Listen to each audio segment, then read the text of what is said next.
Hello and welcome back for the third strafe across the range of Glencadam.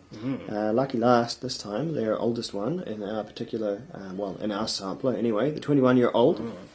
We will dig in and see if oldest is best. Yeah. Though given the scores for the sumptuous 15, it's got a hill to climb. Yeah. There's really, as with some of the other samples we've done lately, this one has gone from strength to strength. The 10-year-old, impressive stuff. Sorry, have I... I got a slightly meagre pour there. Let's fix that. Okay, yeah, we can't have, let's get some equity back into our samples. Word of what? There we go. There we are. Equal footing. There we are. So, yep.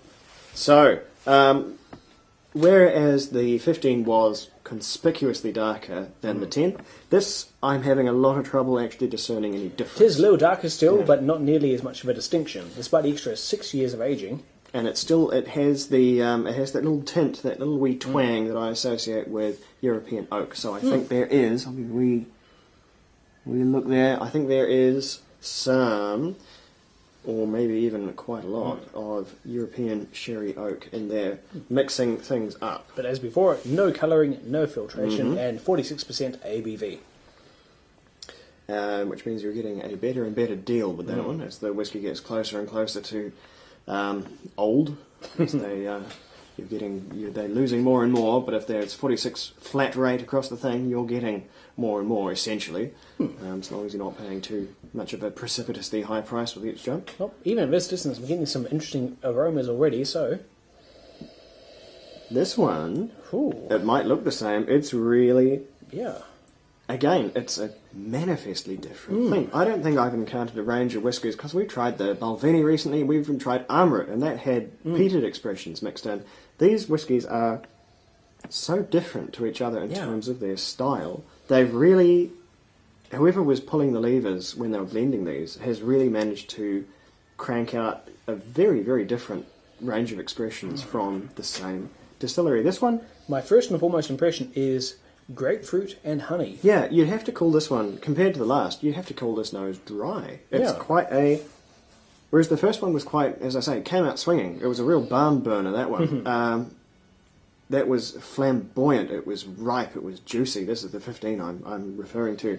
And it was so immediately right from the start, right from the nose. This one is composed. This one is sort of poised in a leather chair with its legs crossed. This one isn't giving nearly as much away. It's honing on a more select range of sort of like very specific flavours and aromas, I think. Whereas the others had more of a broader spectrum. This one is quite focused because of the extra passage of time, sort of narrowing down on those core elements it's going to preserve. Yeah, this one is in quite an odd place. This one, it has a whole lot of dried fruit. There's dried apricots.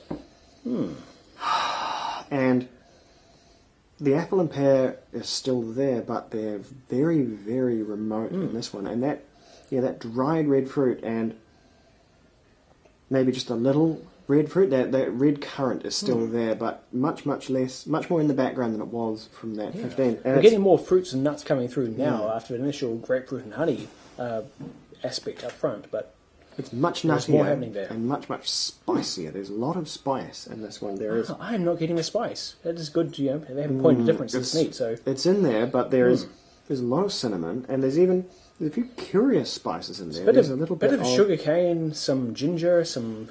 Oh, what would it be? I don't know, nutmeg, maybe saffron even, there just to reach as well. Saffron, I could feel you on the saffron, actually. There's something slightly exotic in here. There's cardamom seeds. Oh, okay. And a little bit of cardamom, a little bit of coriander. It's quite weird. There's quite esoteric spices going on in here, and... Well, you unlock some really interesting stuff once you get beyond a certain number of decades in the cask, so... These odd sort of spicy, ethereal flavours, they're much harder to get at than the very loud, flamboyant, in-your-face qualities that were in the 15. These, I'm really having to work to get these notes out, so we'll have to see what's on the tongues palate. Can discover, but our noses cannot. See if it's a bit more obvious.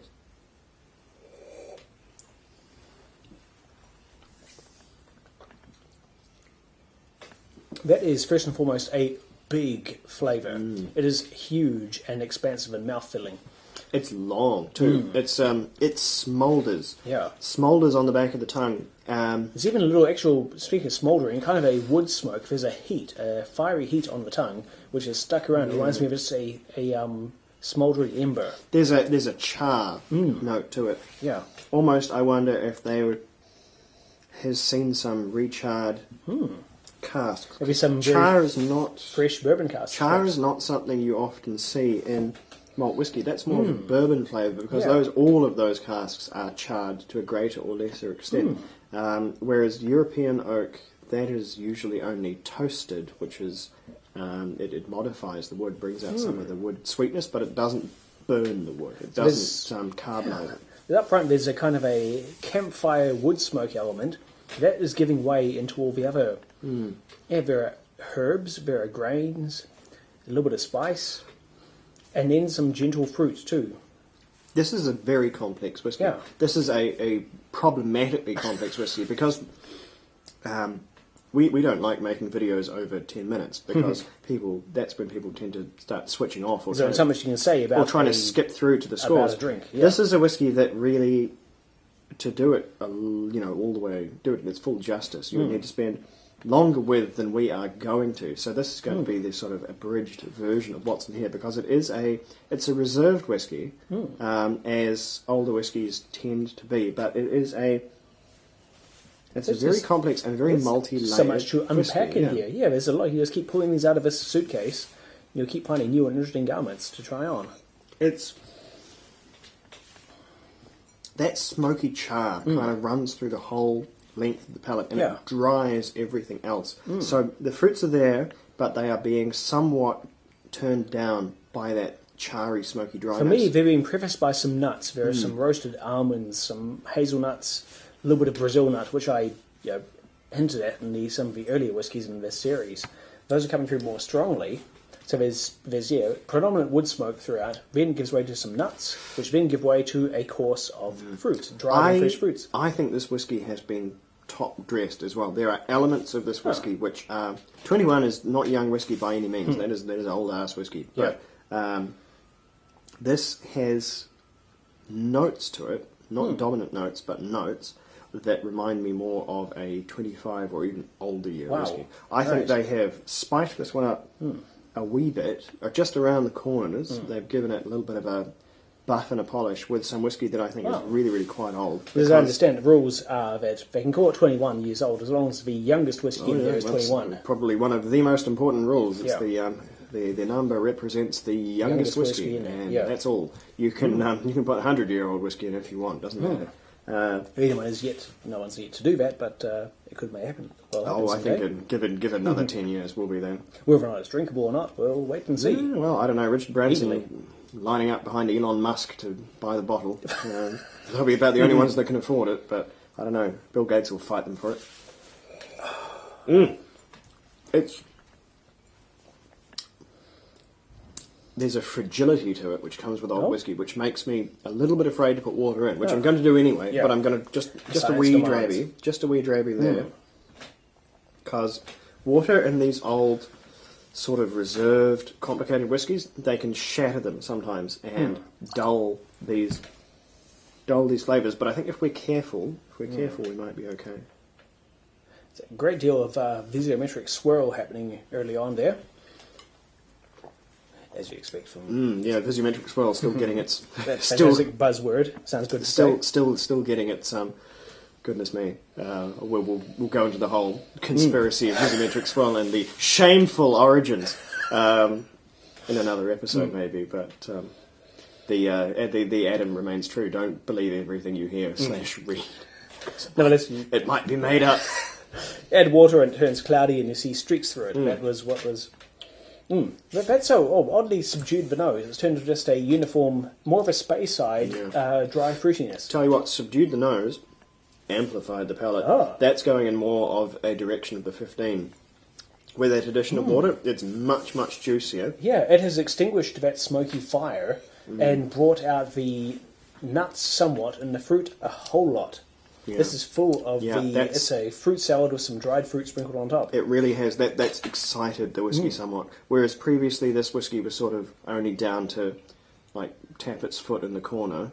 Now it's getting a bit jiggy now with this bit addition of water. It's really, it is very different, and tastes will vary on which you prefer. I think I like them both equally, but this is much more akin to the 15 now in terms of the flamboyance and sort of immediacy of those juicy flavours, and I don't mind it at all. Yeah. Yeah, this is pretty tremendous, and it's going to go up again. It's always nice when you see scores elevate with age and thus price. That's the direction you really want to see. If you're paying less, you will ideally. Well, I mean, I guess it's a bonus for you if you're paying less for the best thing. But as a meta statistic, the most expensive whiskies, you want them to be the highest scored, right? Yeah, that's how the money. That's how value should work. And thankfully, I can say, Jim Murray scores aside, that's how it's worked for me here. They each have been precipitously better. They have gone from strength to strength, and they started off very strong with the 10-year-old, which is a particularly outstanding example of 10-year-old whiskey. 10-year-old was good. The 15 was great. This is exceptional. This is 92 points. This is a really, really good example of an older whiskey. At risk of making a slightly stretched analogy here, if whiskey was a party, then a 10-year-old came on stage, delivered a really good solo. The 15 came along and laid down some good beats, put some good albums on the turntables. And the 21-year-old has come along and just dropped the mic. This has gone to a level above the other two. It's a hell of a thing. You're gonna bestow that one with a number? Yes, it is. It's a lot happening here, but it's going to go higher than the 15-year-old.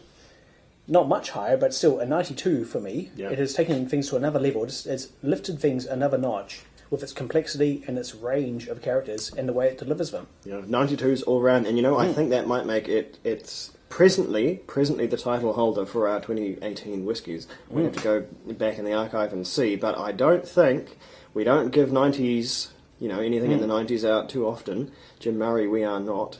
I think that might currently be the title holder for our best whiskey of 2018. It's at least on par with others we've reviewed this year. So watch the space. Concise score as well. That doesn't happen too often. Yeah. So there you go. A whiskey that anybody can enjoy as long as you're Tim or Dave. So but I reckon you'll do pretty well at home. You don't often see Glencadam front and centre on the shelf at the whiskey store, but they deserve to be. This range is new. Yeah. Glencadam is one of these sort of sleeper blending malts, but in the last few years they have now got a proper range. Riding the wave of single malt popularity, and so they should, but riding it the right way and bringing out a 46% uncoloured, unchill filtered right off the bat. They're not here to muck anyone around. And also with the sampler pack, which is such a good way of trying a range before going all the way in on a bottle, which is just so much more of an investment in both paying for it, storing it, and ultimately having to drink it as well. So that's really, really good to see. If every range had a sampler pack, we would just be sampler packs all the way down, because it's such a good way of doing it. But it is when a few. Like, if we'd bought these as full bottles, that's probably, for the average person, about a week's salary. That's a lot of money. This way, it's an affordable way to experience the three very distinct whiskies with very distinct characters of three very different ages, including a 21-year-old. Yeah. That's remarkable stuff. And we get to do that and try it affordably.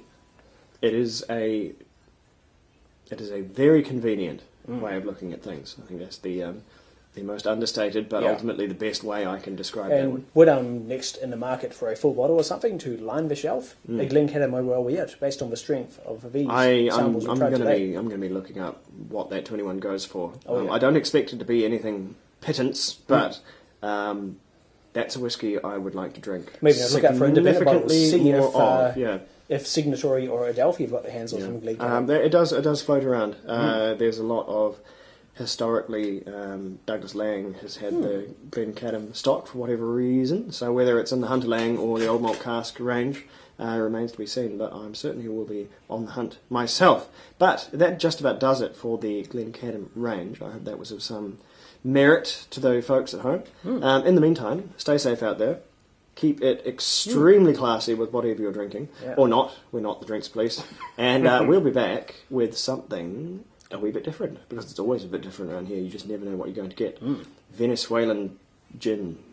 Who knows? Probably not. Sandra.